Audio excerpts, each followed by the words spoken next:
Assalamualaikum warahmatullahi wabarakatuh. Anda rindu mendengarkan kajian-kajian dari ustadz-ustadz kita dari Aceh? Kunjungi channel YouTube Maulizul Akbar NAD. Subscribe, like, share, komen.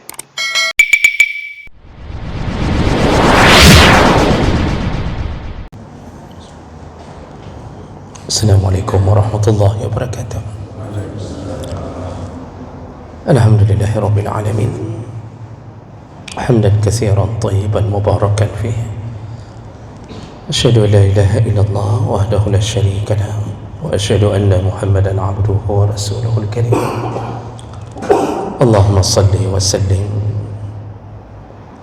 ala nabiyyina wa sayyidina Muhammadin wa ala alihi wa ashabihi ajma'in. Amma ba'd. Rabbi shrah li sadri wa yassir li amri wahlul 'uqdatam min lisani yafqahu qawli. Segala puji bagi Allah, kemudian salawat dan salam pada Rasulullah, pada keluarga dan seluruh sahabat-sahabatnya. Ya Allah, muliakan bapak-bapak dan ibu-ibu jamaah salat maghrib dan isya, insyaAllah, yang telah berhadir karena Allah. Mudah-mudahan kehadiran kita berpahala di sisi Allah Subhanahu wa ta'ala. Kita akan sambung pelajaran kita. Di pertemuan kita yang lalu kita sudah membahas tentang tata cara mengkafankan jenazah, dan kita sudah dapatkan pengetahuan bahawa jenazah laki-laki disunnahkan untuk dikafankan dengan 3 lembar kain kafan. Bagi perempuan disunnahkan dikafankan dengan 5 lembar, 1 lembar untuk jilbab, 1 lembar untuk baju kurungnya, dan 3 lembar sebagai pembungkusnya.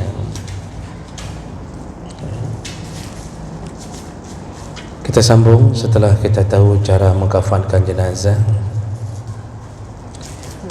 Kita akan bahas tentang salatul janazah, iaitu tentang seputar hukum-hukum salat jenazah. Salat jenazah ini disepakati hukumnya oleh para ulama, iaitu fardu kifayah. Artinya, kalau ada yang melakukannya walaupun cuma 1 orang yang mensalatkan jenazah, maka gugurlah dosa bagi yang lain di kampung itu. Tapi kalau tidak ada yang mensalatkan jenazah 1 orang pun, artinya membiarkan jenazah tanpa disalatkan dalam keadaan tahu, maka 1 kampung semua dosa besar. Jadi itu yang dimaksud dengan fardu kifayah.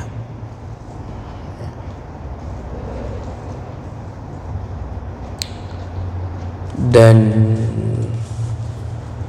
salat jenazah ini berdasarkan suruhan Nabi sallallahu alaihi wasallam dalam hadis Abi Hurairah radhiyallahu anhu. Rasulullah sallallahu alaihi wasallam ketika didatangkan seseorang di hadapan Nabi untuk diminta mensalatkannya, lalu Nabi bertanya kepada sahabat yang lain, hal taraka lidinihi fadlan, dia ini masih tersisa hutangnya atau tidak? Sahabat menjawab, ada ya Rasulullah, dia masih menyisakan hutang. Lalu kemudian Rasulullah mengatakan, kalau begitu apakah dia meninggalkan harta untuk membayar hutang? Para sahabat mengatakan, tidak ada ya Rasulullah. Lalu Rasulullah mengatakan, sallu ala sahibikum, kalau begitu kalian sajalah yang mensalatkannya. ya. Maksudnya Nabi tidak mau mensolatkan. Ini menunjukkan fardu kifayah. Kalau seandainya menjadi fardu ain, sungguh Nabi pun pasti mensolatkan. Tapi ternyata Nabi memberi isyarat bahwa beliau tidak mau mensolatkan orang yang ketika meninggal masih tersisa hutangnya. Jadi kalau Nabi enggak solat atau merencanakan untuk tidak solat, asal ada yang solat sudah beres itu. Asal ada yang solat, maka Nabi mengatakan kalian aja yang solat. Nah, itu salah satu dalil yang menunjukkan bahawa solat jenazah itu fardu kifayah, bukan fardu ain. Kalau fardu ain, Nabi tidak mungkin mengatakan itu. Pasti Nabi mengatakan, ayo kita solat semuanya, setiap orang wajib solat. Nah, pasti begitu. Dan ini beberapa kali Nabi menyebutkan dalam hadis lain pun pernah terjadi di tempat yang berbeda begitu. Baik, kemudian solat jenazah itu pahalanya besar, sangat besar. Hadis Abi Hurairah radhiyallahu anhu, riwayat Muslim dengan derajat yang sahih, Rasulullah sallallahu alaihi wasallam mengatakan, man syahida as-salat hatta yusalli 'alaiha falahu qirat. Barang siapa yang menghadiri di tempat kematian lalu dia salat jenazah, maka dia dapat pahala 1 qirat. Wa man syahidaha hatta tudfan falahu qiratan. Dan barang siapa yang mengiringi jenazah sampai dikuburkan, artinya sampai selesai dikuburkan baru kita pulang, maka dia dapat pahala 2 qirat. Qila, lalu ada yang bertanya ke Rasulullah, wa mal qiratan, berapa kira-kira ukuran 2 qirat itu berapa ya Rasulullah? Qala mislul jabalain al-azimain. Itu 2 qirat itu seperti 2 gunung yang sangat besar. Artinya 1 qirat 1 gunung. Maka dalam hadis yang lain Rasulullah menjelaskan 1 qirat itu sama seperti gunung Uhud. 1 qirat itu 1 gunung Uhud. Bapak yang sudah umrah sudah lihat gunung Uhud. Gunung Uhud itu bukan 1 bukit saja, dia ada beberapa bukit. Itu disebut Uhud. Seluruh kawasan itu Uhud namanya. Kenapa disebut Uhud? Karena dia menyendiri di situ, enggak ada gunung lain, terpisah dari gunung-gunung yang lain, terpisah. Di situ duduknya 1 gunung. Makanya dia ada beberapa bukit, ada bukit pemanah, bukit rumah namanya, atau rumah. Kemudian di sampingnya ada tempat Nabi berperang, di bawahnya itu beberapa bukit, itu gunung Uhud namanya. 1 kali solat jenazah untuk saudara kita, pahalanya 1 gunung Uhud itu. Kalau kita iringi sampai ke tempat penguburan, kita tunggu sampai selesai, dapat pahala 2 gunung Uhud. Ana ada temung dunia nyo lagi nyopek pahala apa? Nah, kita setia sekalipun sama 1 partai, enggak dikasih uang sebesar itu. Ubinai je dalih partainya, dalih partai je, kita jilat partai ini, jilat, enggak dikasih uang sebesar itu. Tapi Masya Allah, berhubungan dengan Allah, pahalanya besar-besar. Maka sungguh merugi orang yang datang ke tempat orang meninggal, duduk di bawah tenda, duduk nunggu, tiba-tiba sebelum disolatkan sudah permisi. Itu dari pagi duduk di atas kursi tunggu, belum disolatkan, baru dimandikan, dia sudah minta izin. Itu merugi. Ya, berbeda kalau dia punya kewajiban masuk kantor segala macam, tapi ini tidak. Bahkan sebahagian yang lebih palodom, lebih rusak lagi cara berfikir, enggak pulang tapi enggak solat. Jadi duduk di bawah tenda. Begitu jenazah sudah siap untuk disolatkan, udah bangun dari tikar-tikar, jak tahu, tapi di sekitaran itu yang salat cuma beberapa orang. Nanti ada yang model salat panggil orang lain, panggil anak-anak daya segala macam. Yang orang-orang utama sekeliling itu enggak salat. Merugi. Kita telah menghilangkan pahala sebesar gunung Uhud. Ya. Dan inilah pemberian Allah kepada orang yang mensalatkan saudaranya. Ya. Jadi jangan gara-gara hadis ini kita cari-cari orang meninggal selalu. Maksudnya kita tanya, sona meninggal ronyo.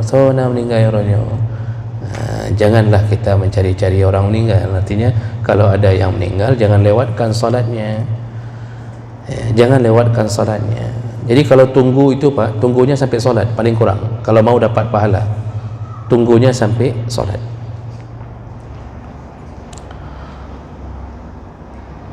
Yang lebih menyedihkan lagi, jenazah tidak disolatkan oleh ahli keluarganya. Ahli keluarga enggak ada yang bisa solat. Ahli keluarga sibuk hitung uang dalam amplop untuk membayar orang solat. Anak tak solat, padahal sudah profesor doktor. Semayang jenazah hanjut, kena lid dunia. Ya.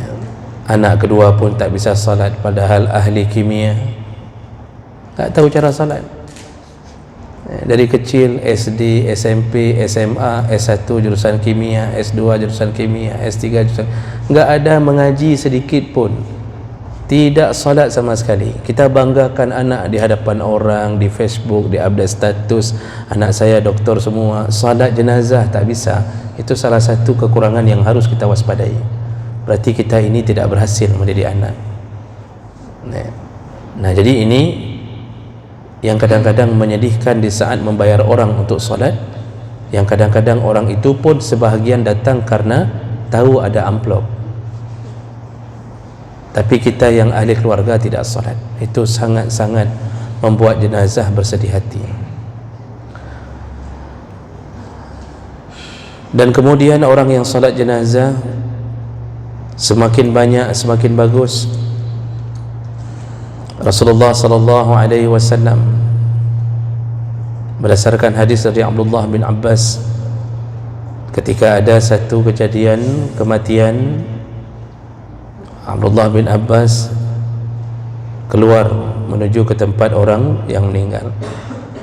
Lalu Abdullah bin Abbas mengatakan, berapa orang yang ada?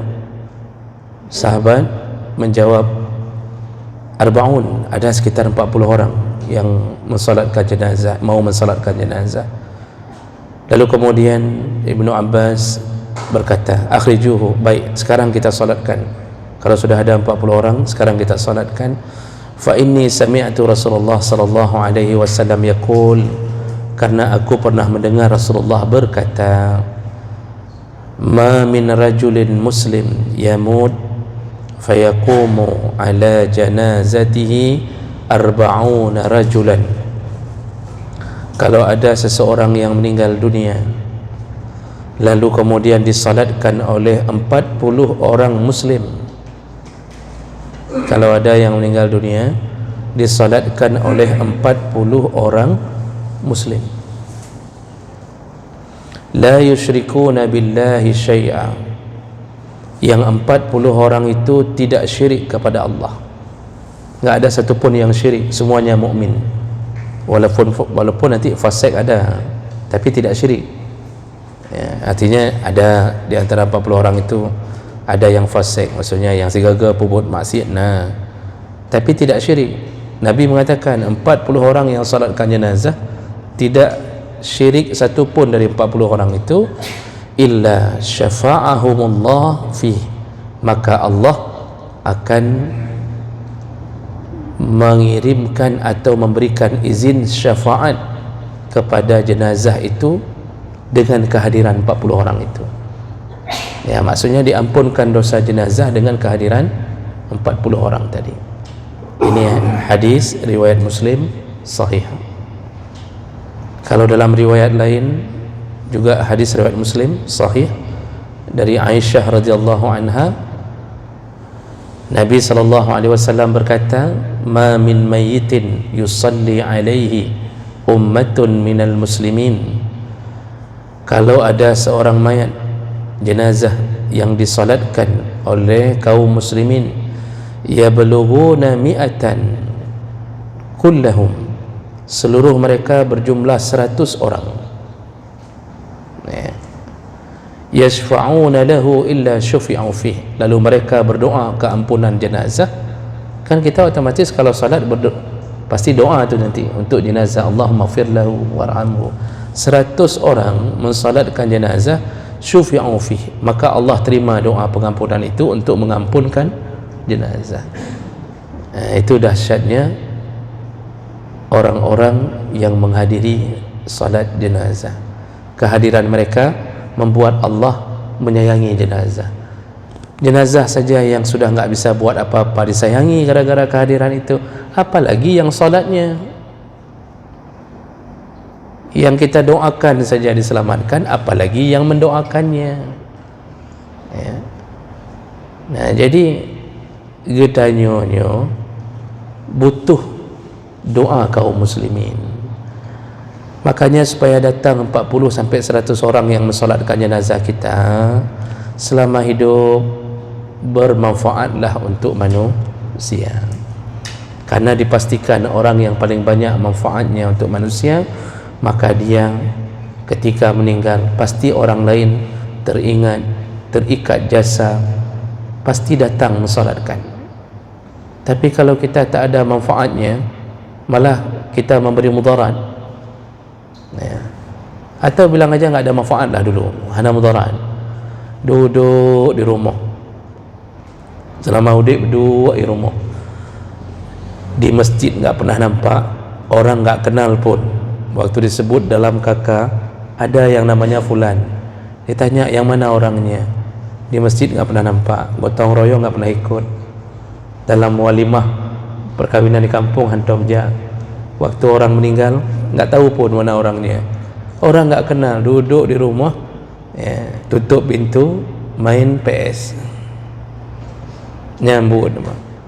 Begitu meninggal, diumumkan meninggal, orang tanya-tanya, soalnya rumah yang mana?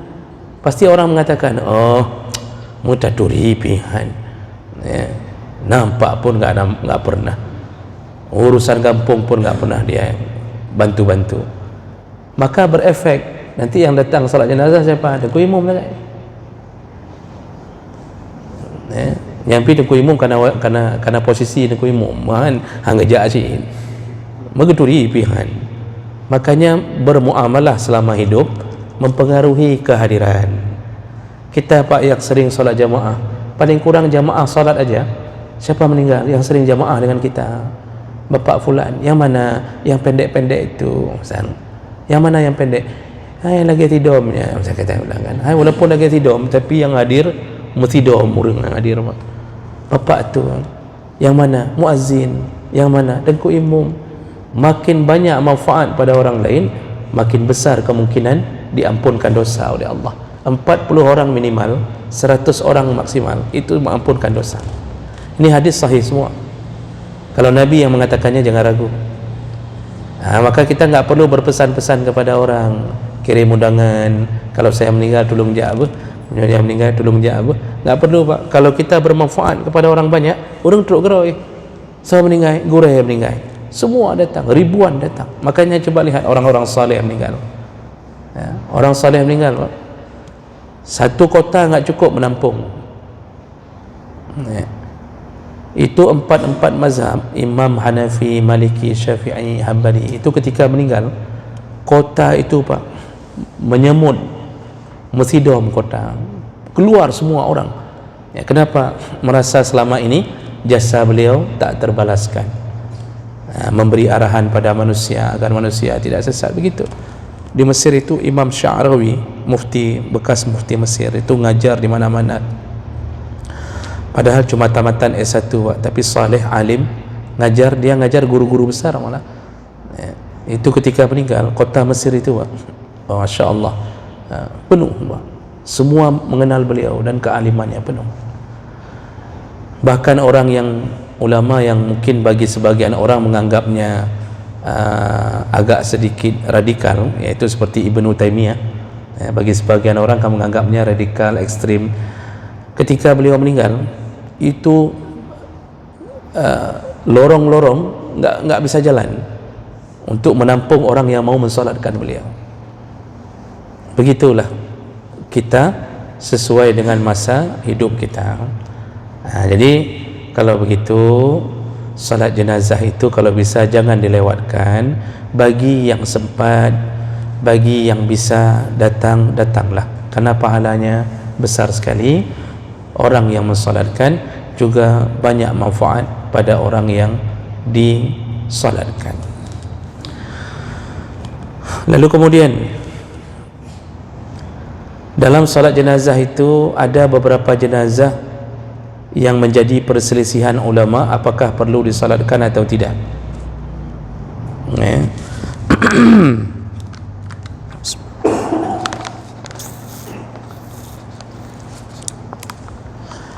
Jadi ada beberapa perbedaan pandangan tentang beberapa kondisi jenazah yang sebahagian ulama berbeda pandangan perlu disalatkan atau tidak.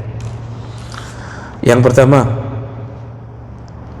kalau dalam mazhab Hanafi, beliau memberi isyarat dalam mazhab Hanafi bahawa ada 4 jenazah, 4 golongan jenazah enggak perlu disolatkan, itu dengan tujuan merendahkan mereka. Siapa? Yang pertama al-Bughat. Bughat itu sekelompok pasukan yang mempunyai senjata melawan pemerintah yang sah, melawan pemerintah yang hak. Arti hak, mereka adil, pemerintahan yang adil. Lalu terjadi pemberontakan, tapi pemerintahnya adil, saleh, alim, adil, pemimpinnya saleh, adil, alim. Tiba-tiba berontak, dan baru disebut Bughat kalau kelompok itu punya kekuatan dan punya senjata untuk berperang. Nah, itu disebut Bughat. Tapi sandarannya adalah yang dilawan pemimpin yang adil, yang melawan itu tidak punya pandangan syariat. Artinya memberontak hanya karena urusan dunia. Karena dulu di masa Ali itu terjadi pemberontakan, yaitu Muawiyah kan bersama beberapa sahabat melawan Ali. Terjadilah perang pertama, Waqiatul Jamal. Aisyah pun melawan Ali, padahal Aisyah isteri Nabi, Ali menantu Nabi. Aisyah melawan Ali dalam perang Waqiatul Jamal. Apa yang jadi masalah? Gara-gara Ali belum mau memproses siapa pembunuh Utsman bin Affan. Aisyah protes, kau enggak diadili pembunuh Utsman. Muawiyah pun mengatakan, kau enggak diadili. Ini ada apa? Sedangkan Ali berprinsip belum bisa diadili karena yang membunuh Utsman beramai-ramai. Kan diserang itu istana, diserang istana, dibunuh Utsman, yang bunuh ramai-ramai, sehingga Ali takut salah memvonis. Terjadilah perang. Di situ perang antara sahabat. Jadi isteri Nabi memerangi menantu Nabi. Pertama Waqiatul Jamal, nanti bersambung dengan perang Siffin. Jadi begitu. Tapi mereka enggak disebut Bughat, enggak disebut Bughat karena perangnya bukan ingin menjatuhkan pemerintahan, tapi karena menuntut perkara yang belum diselesaikan oleh pemerintah dalam urusan syariat. Nah, kalau Bughat menurut mazhab Hanafi enggak usah salatkan jenazahnya. Itu kalau Bughat. Nah, yang kedua, kelompok kedua kata mazhab Hanafi, ini versi mazhab Hanafi, enggak usah salatkan jenazah qutta'ut turuq kalau yang meninggalnya perampok. Jadi begal-begal tu kalau mati menurut Hanafi, Hanafi yang sembahyang ya. Jadi kalau perlu mandikan ti'ajulam damurua, enggak usah disolatkan. Perampok-perampok begal-begalnya langsung masukkan ke tanah, nggak usah salatkan. Itu mazhab Hanafi mengatakan begitu. Yang ketiga yaitu wa ahlul usbah atau ahlul asabiyah, itu orang yang saling tolong menolong karena faktor kesukuan, perang antar suku, Pak. Bukan karena membela agama, karena suku. Jadi asabiyah itu fanatik kesukuan, terjadilah tawuran, terjadilah perang antar suku, mati. Itu yang saling bunuh-membunuh itu antar suku tanpa hubungan dengan agama, itu kata mazhab Hanafi nggak usah disolatkan. Ini versi mazhab Hanafi. Jadi kelompok-kelompok ini tidak perlu disolatkan. Juga ditambah satu kelompok lagi oleh mazhab Hanafi mengatakan bahawa tidak perlu mensolatkan kepada orang yang membunuh kedua orang tuanya.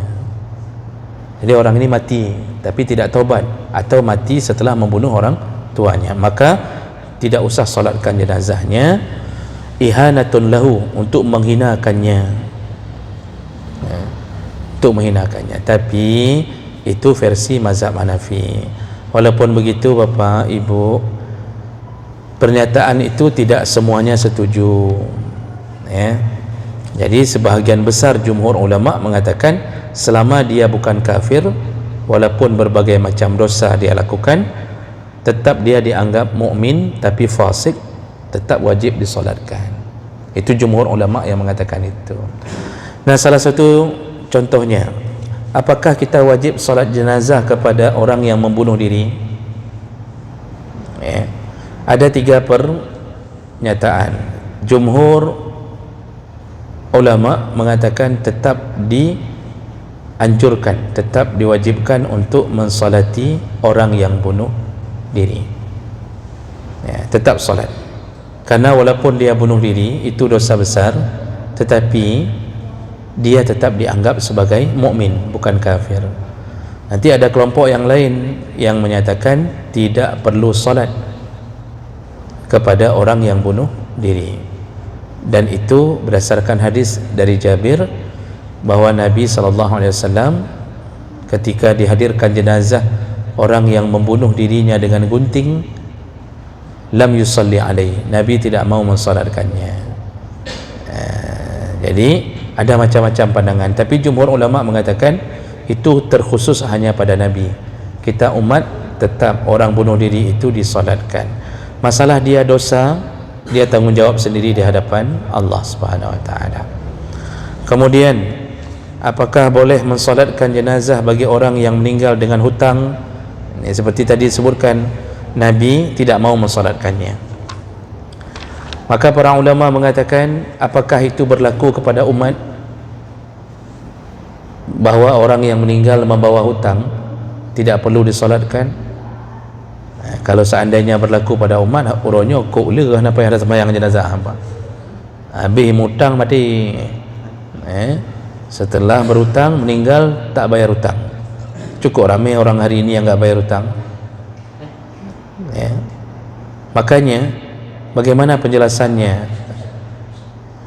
Imam Nawawi menyebutkan dalam syarah Sahih Muslim bahawa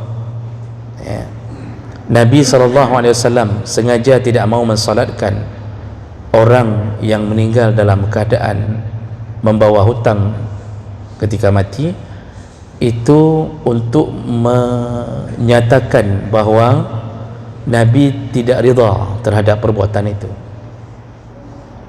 Sebenarnya Nabi ingin mengatakan lunghan rela, lunghan ridha, urang yang mati dalam keadaan membawa hutang, sekaligus menunjukkan buruknya orang yang mati dalam keadaan membawa hutang. Namun walaupun begitu,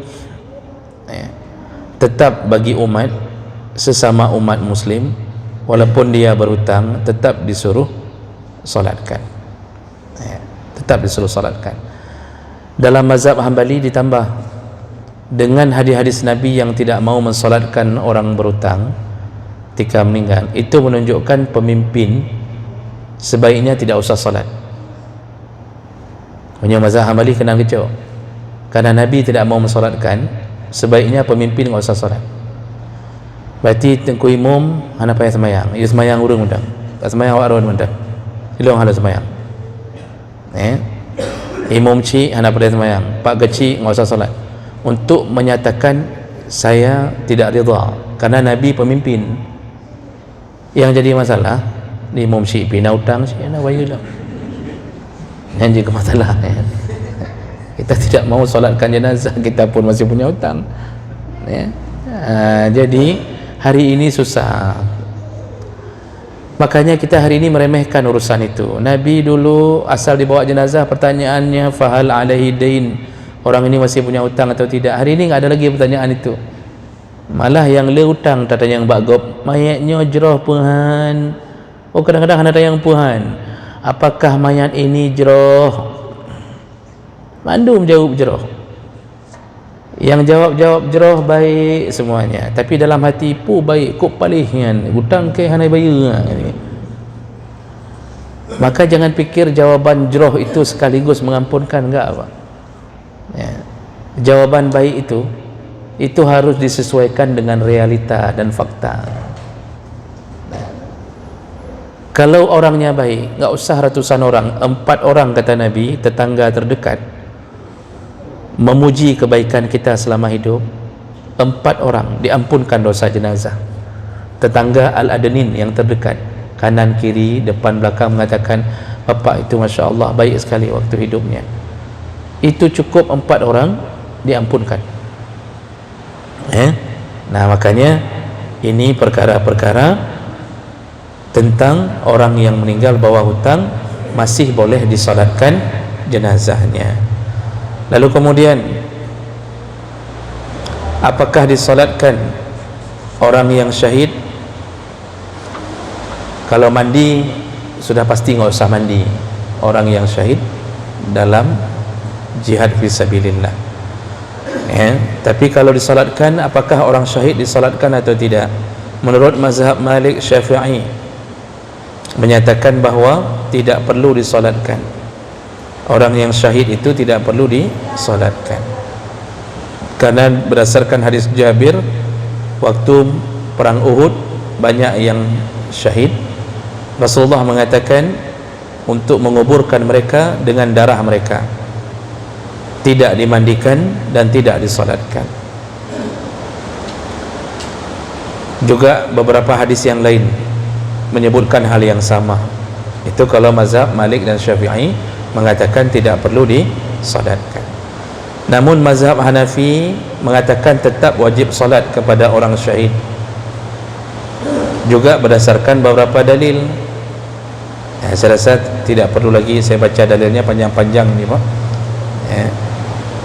Jadi ada beberapa perbezaan pandangan tentang masalah salat kepada orang yang syahid di medan perang. Lalu yang terakhir, sebelum kita bertanya jawab karena waktu singkat, bagaimana dengan salat kepada jenazah yang tidak ada di tempat atau salat ghaib? Tadi kan kita sedang bicara ada beberapa kelompok yang terjadi perbedaan pandangan apakah disolatkan atau tidak. Yang bunuh diri, yang meninggalkan hutang, yang syahid. Nah sekarang jenazah yang hanai tempat, meninggal di Jakarta, apakah kita di sini salat ghaib kepadanya atau tidak? Ini sebenarnya terjadi perbedaan pandangan. Jadi yang selama ini mungkin merasa bahwa wajib sembahyang, wajib, ternyata di dalam fikih terjadi perbedaan pandangan. Kelompok pertama menyebutkan bahawa adanya salat ghaib dan dibolehkan melakukan salat ghaib. Ini dipegang oleh mazhab Syafi'i dan Hambali, menyatakan adanya salat ghaib dengan dalil Nabi mensolatkan ghaib kepada Raja Najasyi. Raja Najasyi meninggal di Ethiopia atau Habasyah.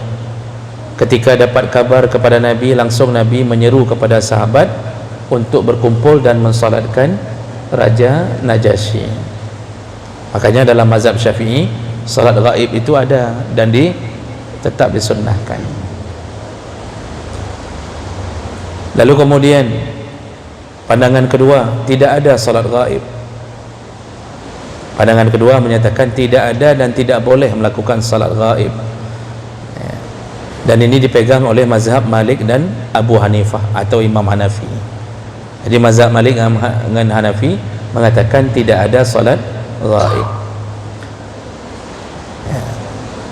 Lalu bagaimana pandangan mereka? Mereka mengatakan yang Nabi urujih gesemayang untuk Raja Najasyi itu hanya amalan khusus bagi Nabi, tidak berlaku bagi umat. La tu'ammim, tidak berlaku bagi umat. Itu yang dipegang oleh Imam Malik dan Imam Hanafi. Pandangan ketiga, itu sebahagian ulama yang menyatakan dilihat dulu kondisinya. Kalau yang meninggal itu di tempat orang kafir yang tidak ada yang mensolatkannya, maka dibolehkan salat gaib. Misalnya meninggal di Belanda, dia tinggal di Belanda, waktu dia mati nggak ada orang Islam yang mensolatkan, maka dibolehkan salat gaib. Tapi kalau sudah ada yang mensolatkannya di tempat itu, tidak perlu lagi salat gaib. Ini pandangan ketiga, mengambil di tengah. Kalau ada yang mensolatkan, nggak usah lagi salat gaib. Kalau nggak ada, baru salat gaib.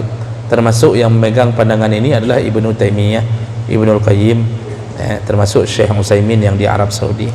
Nah, jadi ini beberapa pandangan tentang kelompok-kelompok masalah salat jenazah di atas beberapa kasus.